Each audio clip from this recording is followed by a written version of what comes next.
Juga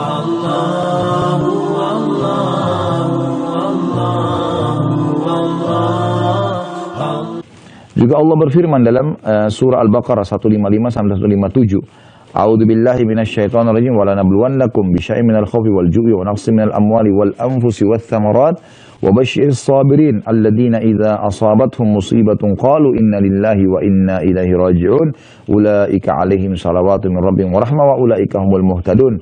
Dan sungguh kami pasti akan memberikan cobaan kepada kalian semua dengan sedikit ketakutan, kekhawatiran, kelaparan, kekurangan harta dan jiwa dan buah-buahan. Dan beritakanlah berita gembira kepada orang-orang yang sabar, yaitu orang-orang yang apabila ditimpa musibah mereka mengucapkan, kami milik Allah dan kami akan kembali kepada Allah. Mereka itulah akan mendapatkan keberkahan yang sempurna dan rahmat dari pencipta atau Rabb mereka. Dan mereka itulah orang-orang yang mendapat petunjuk. Kemudian juga dalam Asy-Syu'ara atau Asy-Syura, surah Asy-Syura ayat 43. A'udzu billahi minasyaitonir rajim wa laman sabara wa ghafara inna dzalika lamin azmil umur. Tetapi orang yang bersabar dan memaafkan sungguhnya perbuatan demikian itu termasuk hal-hal yang diutamakan. Jadi di sini disebutkan tentang keutamaan sabar ya. Dan kadang-kadang subhanallah cobaan itu kalau kita ambil hikmahnya, kita akan betul-betul tahu kalau itu rasa sayang kasih sayangnya Allah. Ya, ada hadis yang berbunyi Innallaha idza ahabba 'abdan ibtalah. Allah kalau cinta seorang hamba justru Allah mengujinya. Jadi ternyata ujian itu teman-teman sekalian yang datang itu seperti memangkas sisa umur kita dalam ketaatan. Ya. Karena kalau lagi sakit misalnya, biasa ke diskotik temannya ajak, dia nggak mau lagi pergi. Seperti dipangkas dia harus dalam keadaan itu tidak berbuat dosa dalam beberapa hari. Gitu kan? Dan juga dia sebenarnya sedang dibersihkan dosanya, sedang ditinggikan derajatnya, sedang banyak yang terjadi, ya, yang Allah SWT berikan. Ada satu syekh di Riyadh terjadi, kisah nyata, di Saudi ini, dia seringkali datangi rumah sakit, kunjungin rumah sakit. Ada satu anak muda, itu kakinya digips semuanya sudah mungkin 2 tahun, dibuka-buka, gitu kan.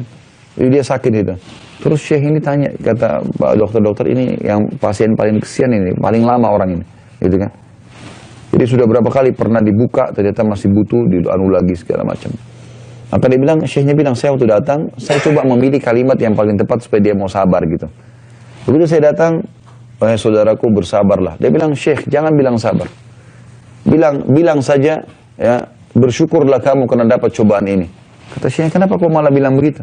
Kok bisa kamu pasien paling lama sini sampai 2 tahun, kaki kamu nggak bisa bergerak, dan kamu bilang bersabar. Dia bilang, syekh demi Allah, saya dulu 2 tahun lalu sebelum kejadian ini, saya adalah orang yang paling jauh dari agama. Tiap hari kerja saya foya-foya. Pokoknya banyak buat dosa dah. Saya ini kejadiannya 2 tahun lalu ini tabrakan. Sampai kaki saya patah. Gitu kan.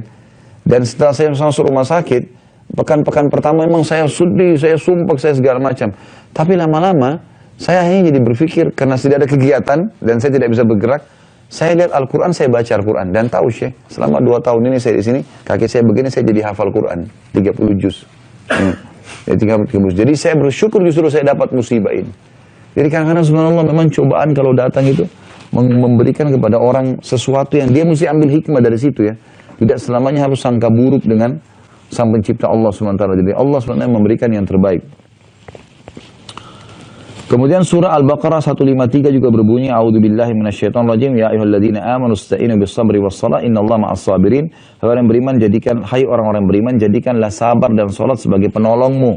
Sesungguhnya Allah beserta orang-orang yang sabar. Rasulullah SAW bersabda, was-sabru dhiya, sabar itu adalah cahaya kehidupan. Hadis Muslim nomor 223. Juga dalam sabda beliau dari hadis Suhaib radhiyallahu anhu bahwasanya Rasulullah SAW bersabda, ajaban li amril mu'min inna amrahu kullahu khair wa laysa dzalika li ahadin illa lil mu'min in asabathu sarra syakar fakana khairan lah wa in asabathu dharra'u sabar fakana khairan lah. Urusan seorang mukmin itu sungguh menakjubkan karena setiap urusannya selalu baik. Dan hal ini tidak didapatkan kecuali bagi seseorang orang mukmin. Jika ia dikaruniai kelapangan, maka ia bersyukur dan ini syukur lebih baik baginya. Dan jika dia ditimpa suatu penderitaan, maka dia bersabar dan ini lebih baik baginya. Juga diriwayatkan dari Anas radhiyallahu anhu, ia berkata, aku mendengarkan Rasulullah SAW bersabda, Inna Allah azza wa jalla qala, idza btalaitu abdi bihabibatayhi fasabara awwadtuhu minhumal jannah yuridu ainai.